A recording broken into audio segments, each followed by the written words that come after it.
Now the story of a World Wide Web that connected everything, and the one YouTuber who had no choice but to keep it all apart.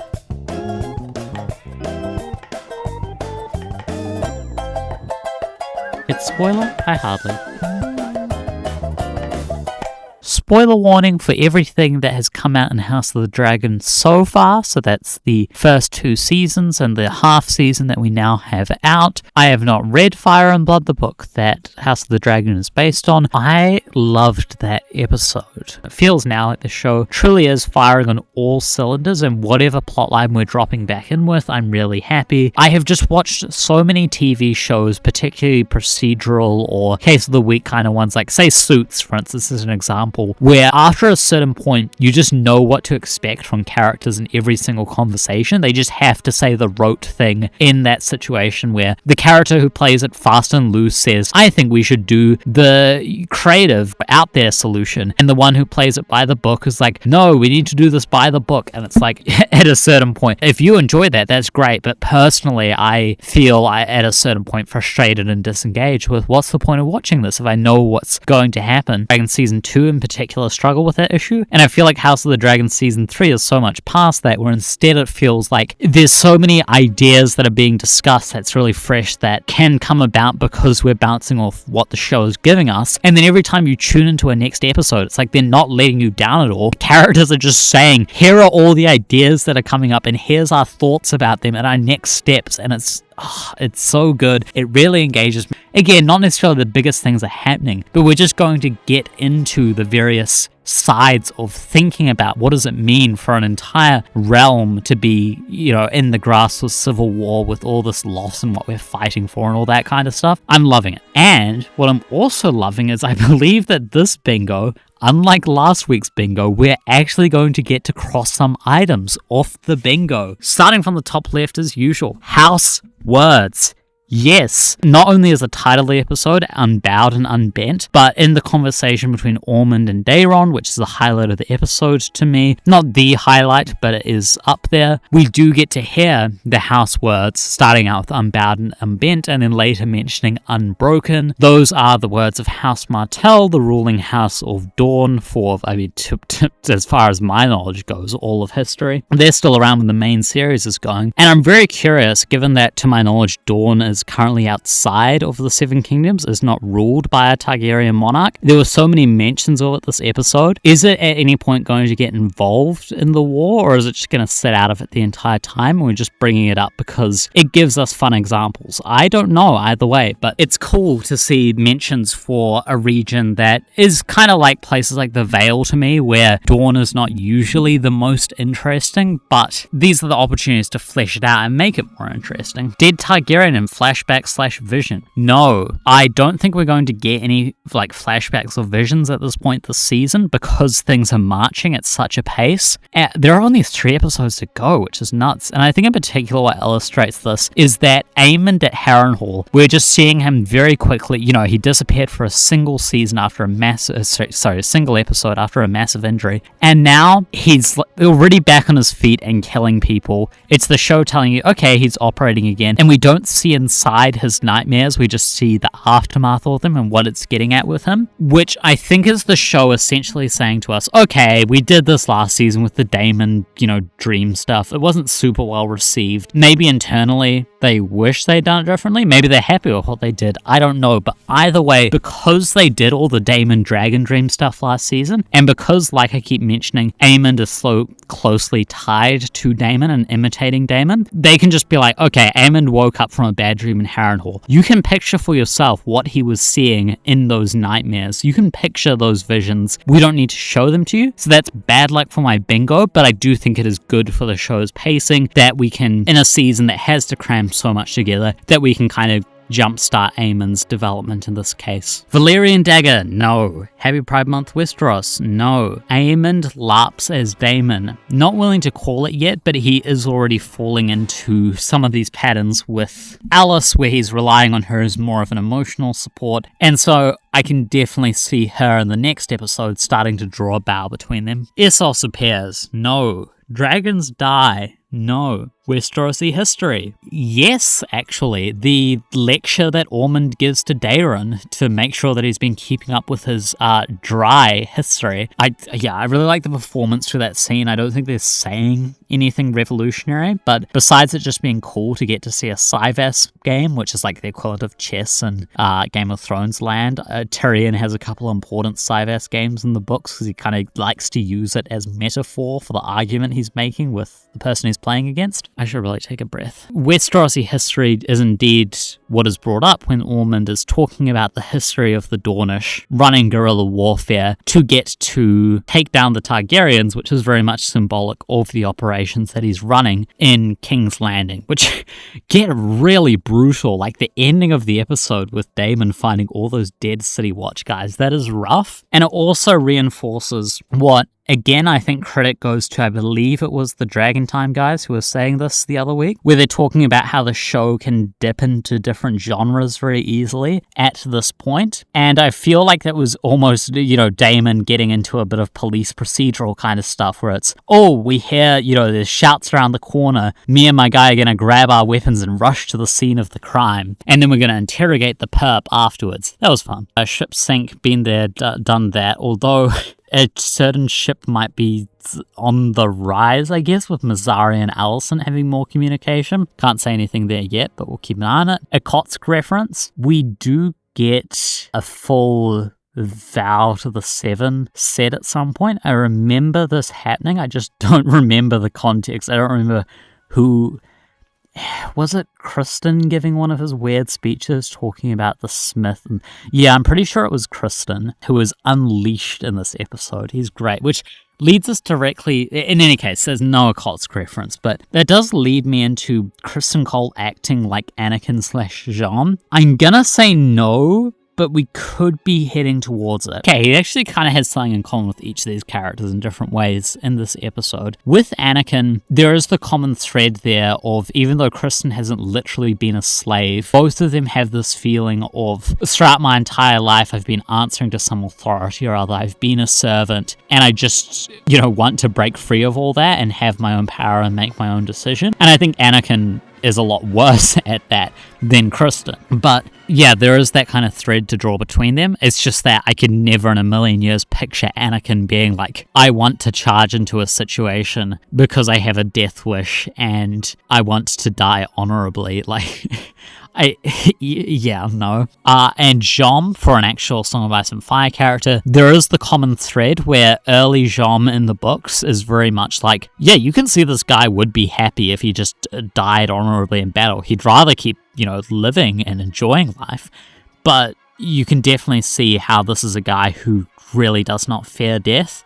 But it's not quite at that stage yet where I would say that there's enough overlap for me to tick this one off, but I feel like we're closing in. Larys is on fire. So as a reminder, when I first put out the video explaining this bingo, this does not have to literally mean he's on fire. I just meant I expected Larys to give an electric monologue this season because he was such an interesting character in the previous seasons. Yeah, we got it. The biggest highlight of this episode is when Larys lays into Aegon. What's particularly important about it to me is there's such a long-running conversation about like how good acting is not just shouting or raising the volume. And of course it can be that. It's just that it doesn't automatically make it good acting. So we get plenty of great scenes of Tom Glencarny, who's one of the few actors from the show whose names I know, who performs as King Aegon. We do get really great moments where he escalates to shouting and screaming, and it is compelling and gripping. But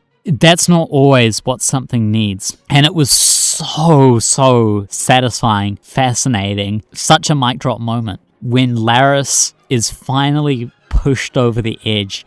And, maybe there was some streak of manipulation in it, because in the end he gets what he wants through this. But I don't really think so. I think it's kind of an ironic case that Aegon agrees to give him the ship decision that he wants only after Larys stops being a constant sycophant to him. It's so good that Larys doesn't finally suddenly raise his voice and yell at him, but that in the same kind of calm counseling tone that he always has, where he always has to keep that kind of air of respect for his superiors about himself, because that's how Larys operates, the way he ingratiates himself. He's talking in that calm, respectful air when he's like, I have listened to you for so long, and you do absolutely nothing but complain. You never try to better yourself. You are such a loser. I hate you. Like, the things he is saying, just unbelievable. It is an incredible monologue. It's perfectly performed. It's so satisfying to watch, and it makes you genuinely wonder, is Aegon just going to try to kill Larys here and now? Is the price for this going to be Larys's life? And it isn't, but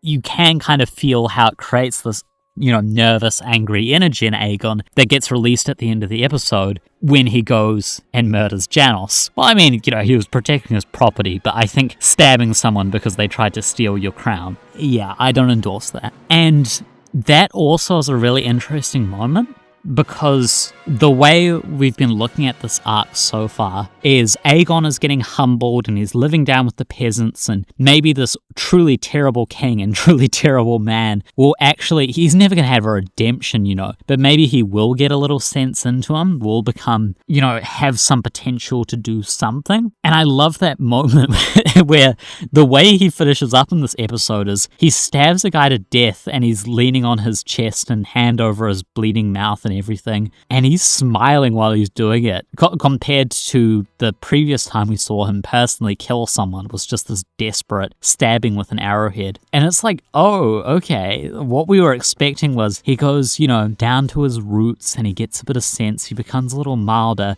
Is there a chance Aegon gets worse? Like, is the chance that how Aegon changes is he discovers, oh, I actually really enjoy my murder up close and personal? Thailand popping up again, that's very fun. That's very funny. It's so BS that absolutely everyone survives that battle except Jacaerys and the cool pirate queen. But I'm very happy to have Thailand back again and bickering. And hey, if I were in Aegon's shoes, I would definitely take his deal. Who cares if you're going to be a puppet king? I would be going back with Thailand. The only actual problem with that plan is just like safely getting to the Westerlands. But anyway, I'm not going to get too far into the realms of speculation. Just really curious to see where this triad go next. Sweet Home Valyria, no, although it is worth mentioning. I should have said this last episode. There are quite a few things I missed in previous episodes that I would have liked to discuss, so hopefully they come back to my mind over the coming episodes. But the fact that Helena is pregnant, very likely, by Aegon, not 100% certain, but very likely. It's Sweet Home Valyria. Dragon does something suicidal. No, they're all pretty chill this episode. Avengers Endgame, the North and the Riverland team continue. And again, this is one of those things where I feel like if they had more time with the season, they would get to explore this leadership team more, because I think it's really fun that a key army in this war is being led by an old Stark who just wants to die gloriously in battle, which is funny now that I think about it, that he has the same motive as Kristen, and this really young kid who's like playing an important part because, for instance, he knows the ways to get around the Riverlands faster than his opponents. I think that's a fun team. I think you don't often see that kind of old-young pairing. Otto, heads, we've dealt with those. Cat, as mentioned in the last episode, the cats are here. I counted 1, 2, 3, 4, 5 throughout this episode. And also number 6, my co-worker today who was stretching loudly, and then when I asked about the noises they were making, said, I'm a cat. So 6. Just really cute to see them running around in this episode, and just a fun way to liven up the scenes where we had the rats earlier in the season, or the corruption, or Rhaenyra's paranoia and unease, and now instead we have the cats as this kind of mischievous energy. Backstabbed.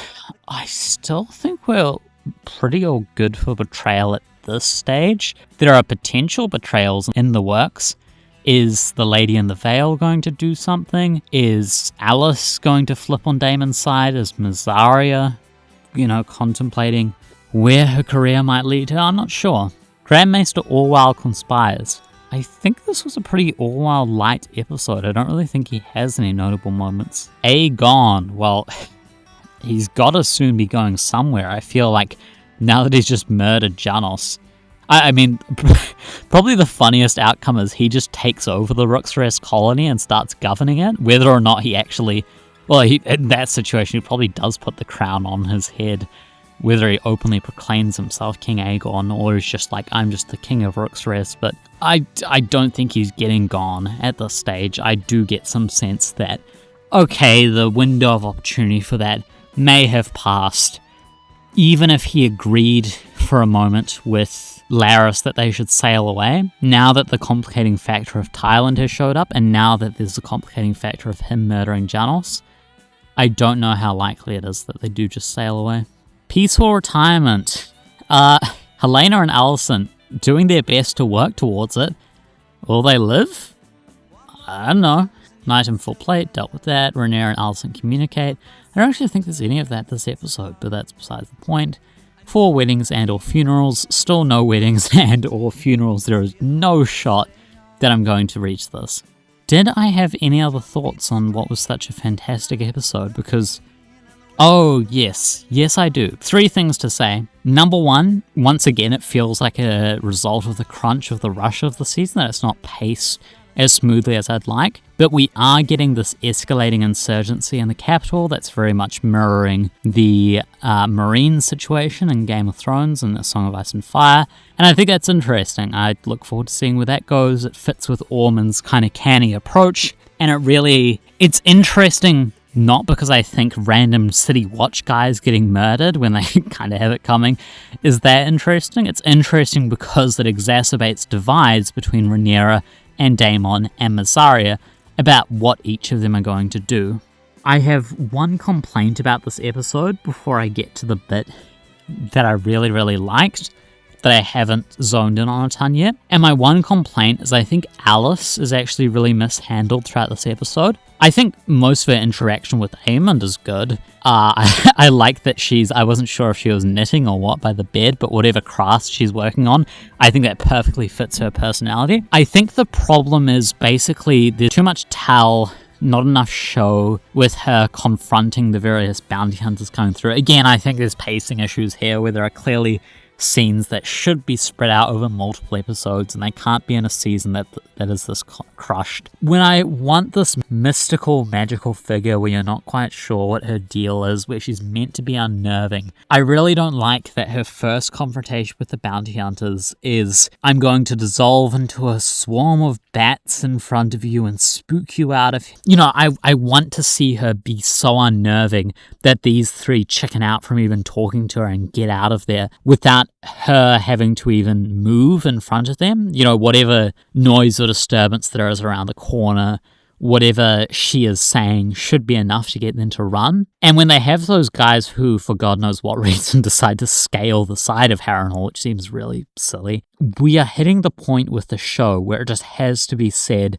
I don't know if YouTube has censorship stuff around this, so putting it in slightly more diplomatic terms, where they're showing gendered violence against women like once an episode, which is just obviously to a lot of the audience, it's not fun and it's uncomfortable, and I know you could say that about a lot of things in a show like this.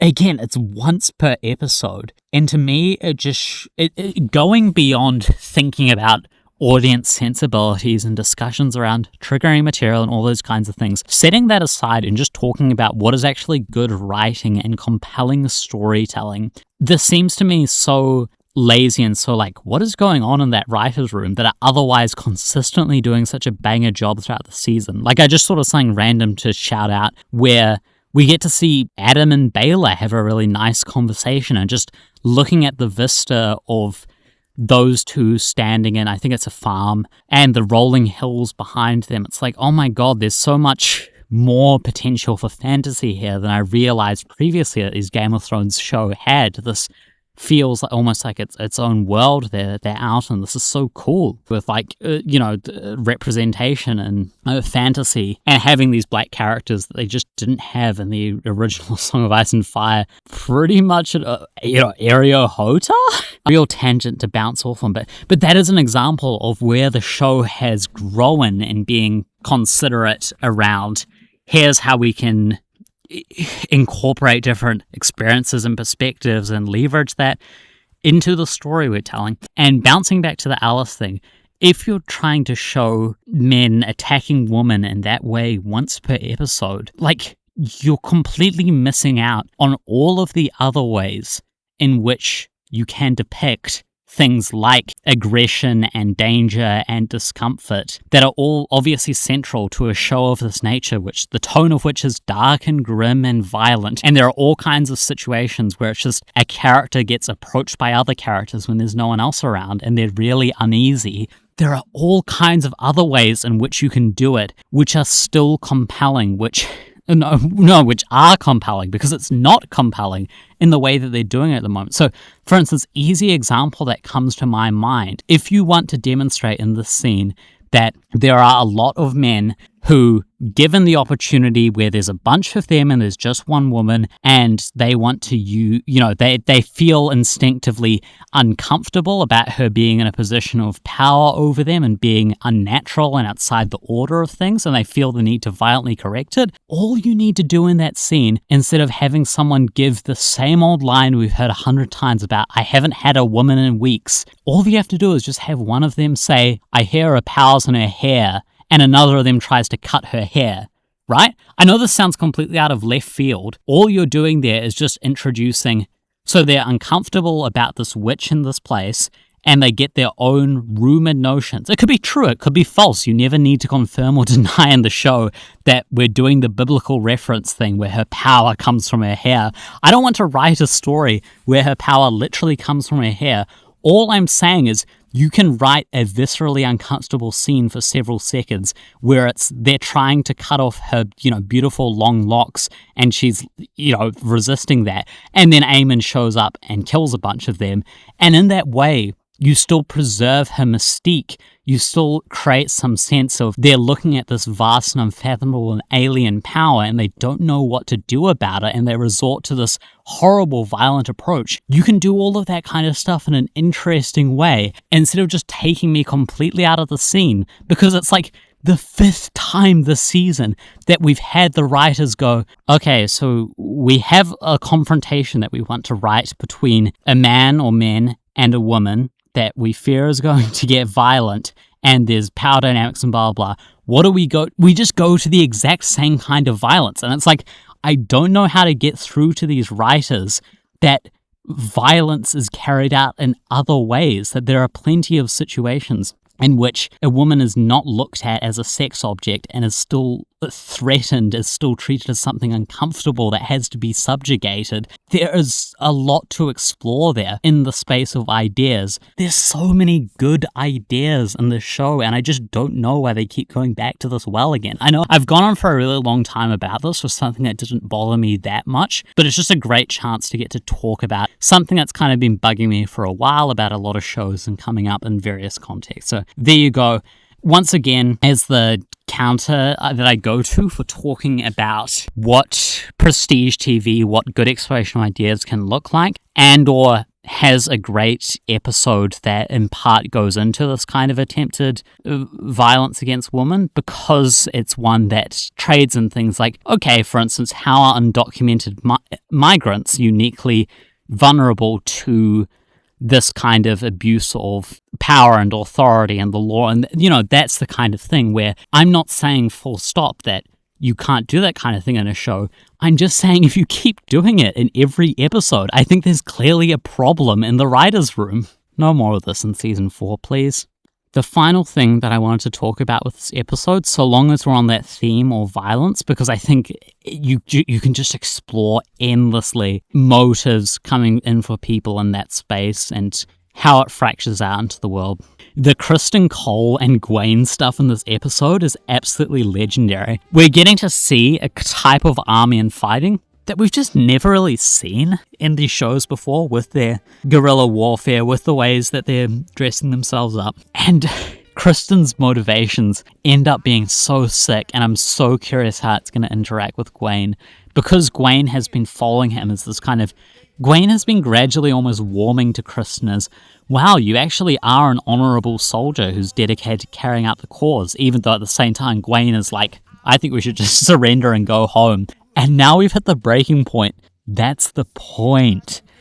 And so I love that Gwaine is getting to give that Kristen is getting to give these monologues and speeches where he's explaining his completely bananas death cult ideas. Like I think a lot of the show's characters have kind of gone off that deep end of just espousing these really radical death culty ideologies. There's him, there's Ormond and Damon, who are both getting into like the we are the supremacist race kind of stuff. And to show that this is the low that he's come to after all this warfare and all this experience and where it's gotten them. I'm so curious to see, what does Gwaine, who is the relatively inexperienced honorable knight, do in this situation? Because my final concluding thought for this discussion is, when I was watching Kristen give his last speech to his little band of brothers, I just kept saying to the TV, just kill him. Just kill him, Gwaine. You have to just kill this guy. He is going to just keep leading you all to your deaths. You have to mutiny. You have to kill him.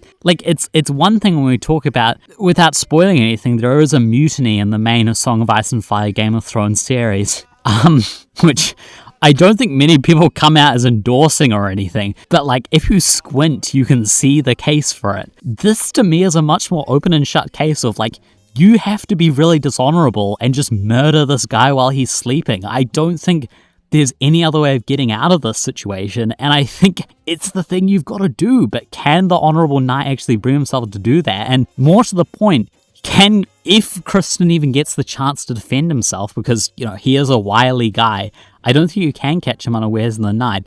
Can Gwaine even beat Kristen in a 1-to-1? I have no clue. That's where we end up at in this check-in on this episode. I don't know, compared to Tumbleton, how to convey what exactly it was that made me love this episode even more than the last one, but it was just a delight throughout, start to end. Besides the Alice stuff that kind of bugged me, I think that this is a show that is really performing super highly at the moment. There's a lot of House of the Dragon that I've watched, and I've been like, this is good. This is high production values. This is good actors. But now it feels like I'm getting to watch the script rising to the level to match them all, and it's just a delight to get to behold. So thank you for coming on this journey with me. Leave a comment, leave a like, engage in the whole discussion around the show, because we've only got 3 more episodes to enjoy this, less than a month to go. Come be part of that journey, and I'll see you on episode 6.